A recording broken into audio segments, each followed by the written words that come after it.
Assalamualaikum warahmatullahi wabarakatuh. Berjumpa lagi dengan channel YouTube Doni Nur Hamsyah.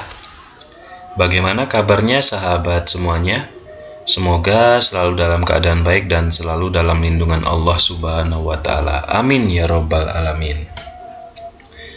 Pada kesempatan kali ini, insya Allah saya akan membuat tutorial kembali tentang SPSS. Namun sebelum itu, marilah kita sama-sama berdoa kepada Allah Subhanahu wa Ta'ala agar pandemi COVID-19 yang saat ini masih terjadi di negara kita tercinta Indonesia segera diangkat oleh Allah Subhanahu wa Ta'ala. Amin ya Robbal Alamin. Dan marilah sama-sama kita mendoakan sahabat-sahabat kita yang saat ini sedang dirawat di rumah sakit, sedang isolasi mandiri, semoga segera diangkat penyakitnya dan segera diberikan kesembuhan oleh Allah Subhanahu wa Ta'ala. Amin ya Robbal Alamin. Pada kesempatan kali ini saya akan membuat tutorial spesifik tentang SPSS. Karena saya melihat tingginya atensi terkait dengan uji chi-square, maka pada kesempatan kali ini tutorial yang akan saya buat spesifik membahas tentang expected count pada uji chi-square, di mana expected count ini merupakan hal yang wajib dilalui ketika kita menggunakan uji chi-square dalam penelitian kita. Di sini saya sudah mencoba menganalisis beberapa data chi-square. Ada beberapa contoh, marilah kita pelajari secara bersama ya sahabat. Ini adalah output SPSS yang sudah saya coba analisis terkait dengan chi-square. Nah, mungkin bagi sahabat yang belum melihat tentang ulasan atau video ini terkait dengan uji chi-square, sahabat bisa lihat pada video saya sebelumnya, atau sahabat bisa klik pada rekomendasi video yang saya tampilkan di atas layar gadget atau monitor sahabat semuanya. Atau sahabat juga bisa masuk ke channel YouTube Doni Nur Hamsyah, masuk ke video, kemudian cari uji chi-square pada SPSS. Nah, saya harap sahabat bisa melihat video tersebut terlebih dahulu agar sahabat lebih memahami konten atau video tutorial yang akan saya buat pada kesempatan kali ini. Seperti yang saya sampaikan di awal bahwa pada kesempatan kali ini spesifik saya akan membahas terkait dengan expected count pada SPSS. Ya, ini adalah contoh output SPSS ya sahabat ya. Nah, dimana kalau kita membaca output seperti biasa kita harus memulai dari case processing summary-nya ya. Dimana di sini kita akan melihat berapa jumlah sampel yang valid, kemudian adakah data missing atau tidak, gitu ya. Setelah ini terlalui, kita masuk ke bagian ini, tabel cross tabulation-nya. Nah, uji chi-square akan selalu menampilkan tabel cross tabulation ini, gitu ya sahabat ya. Tabel cross tabulation dan juga chi-square test-nya atau chi-square test-nya, gitu ya. Sesuai dengan topik yang saya sampaikan tadi bahwa kalau uji chi-square itu ketika outputnya muncul kita tidak bisa serta-merta membaca nilai sig ini ya atau nilai p hitung ini. Tidak bisa serta-merta membaca ini. Kita harus lulus dulu terkait dengan pembacaan expected count. Nah, di sini kita bisa lihat sahabat bisa lihat kursor saya ya. Di tabel yang ditunjukkan oleh panah merah ini adalah contoh output uji chi-square 3x3. Apa yang dimaksud 3x3? Yaitu 3 kategori di bagian kolom ya, tinggi, sedang, rendah. Kemudian di ininya juga ada 3 yaitu tinggi, sedang, rendah. Gitu ya. Tingkat pengetahuannya ada 3 kategori, sikapnya 3 kategori. Itulah yang disebut dengan tabel 3x3 gitu ya. 3 kategori kali 3 kategori. Semoga bisa dipahami. Nah, di sini yang perlu kita lihat adalah di expected count-nya ini, gitu ya. Ini ada angka ya. Ini ada kalau dia tidak ada angka di depan, kemudian ada koma, berarti ini 0,8 ya. Kemudian 4,3, 2,9. Nah, lantas apa fungsi dari angka-angka dari expected count ini, gitu ya? Kita coba ulas sedikit, sahabat. Jadi, uji chi-square itu minimal yang diperbolehkan adalah tabelnya 2x2. Ya, sahabat ya. 2x2 artinya apa? Berarti di sini 2 kategorinya, di sini 2. Itu syarat minimal uji chi-square ya. Nah, Kalau tabel uji chi-square kita 2 kali 2, maka syarat dari expected count ini tidak boleh ada yang kurang dari 5 angkanya, ya. Expected count-nya tidak boleh kurang dari 5, gitu ya. Nah, kalau ini ada 0,8 itu kan lebih kecil daripada 5, maka dia tidak boleh digunakan kalau tabelnya 2 kali 2, ya.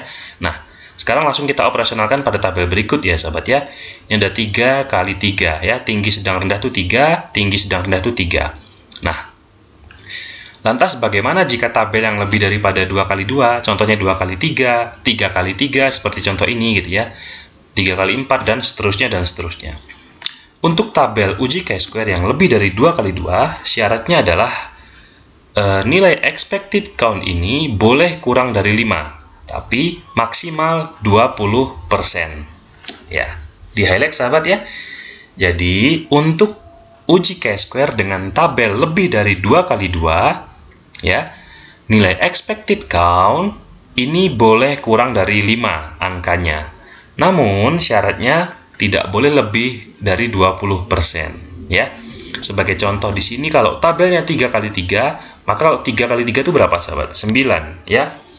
9. Berapa 20% dari 9? Coba kita bagi ya.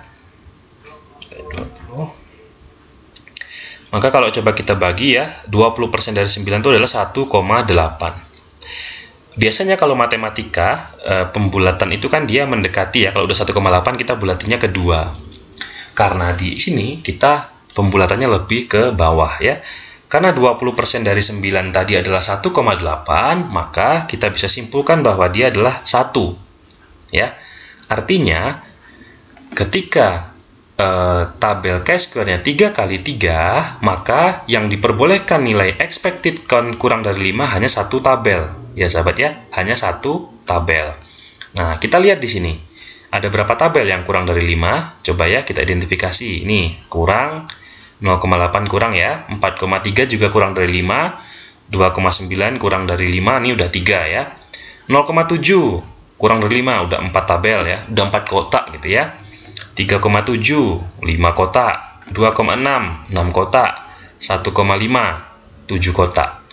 Nah, artinya apa sahabat? Tabel cross tab ini pada uji chi-square 3 kali 3 ini tidak memenuhi syarat. Karena nilai expected count-nya itu kurang dari 5 lebih dari 20%, ya.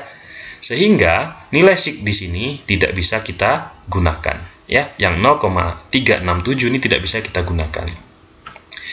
Sehingga bagaimana caranya sahabat? Ya, caranya bisa kita sederhanakan tabelnya gitu ya, atau bisa kita menggunakan uji alternatifnya. Ya, sahabat bisa lihat pada video saya sebelumnya gitu ya, terkait dengan penyederhanaan tabel dan uji alternatif dari chi-square. Ini contoh yang pertama. Kita masuk contoh yang kedua ya sahabat ya. Yang pertama sudah, kita contoh yang kedua. Nah, ini contoh yang kedua juga 3 kali 3 sahabat tabelnya ya. Ya, ini adalah tabel chi-square 3 kali 3 juga.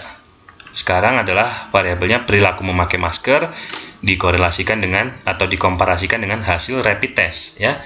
Perilaku memakai maskernya rajin, tidak peduli, sedangkan hasil rapid testnya non reaktif, reaktif, dan belum screening. Karena tabelnya 3 kali 3 berarti sama dengan yang tadi ya sahabat ya.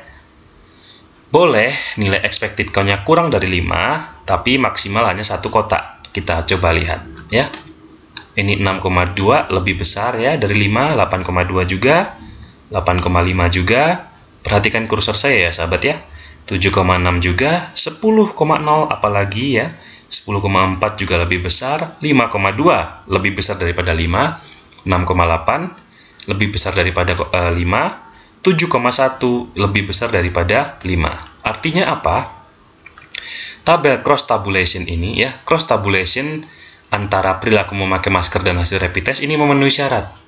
Sehingga kita bisa melanjutkan ke tabel berikutnya. Atau dengan kata lain ya, nilai sig ini bentar ya. Nilai sig ini yang 0,009 bisa kita gunakan sahabat ya. 0,009 itu lebih kecil daripada 0,05 ya, karena kita menggunakan alfa 5%. Artinya apa? Berarti ada korelasi atau ada hubungan atau ada pengaruh misalnya, atau ada hubungan lah gitu ya antara perilaku memakai masker dengan hasil rapid test. Ya, ini contoh yang memenuhi syarat ya sahabat ya. Kita coba ke tabel berikutnya ya sahabat ya. Ini tabel berikutnya ini. Nah, ada variabel perilaku memakai masker dua kategori ya, rajin tidak rajin, dan juga variabel hasil rapid test non reaktif, belum diperiksa, dan reaktif. Nah, ini tabelnya berapa sahabat? Betul sekali. Ini adalah tabel 2 kali 3 ya. 2 di sini, 3 di sini. Oke, sama ya sahabat ya. Kalau 2 kali 3 berarti syaratnya dia tidak boleh nilai expected count-nya kurang dari 5, itu lebih dari 20%. Sekarang coba 2 kali 3 berapa sahabat? 6 ya. 20% dari 6 berapa?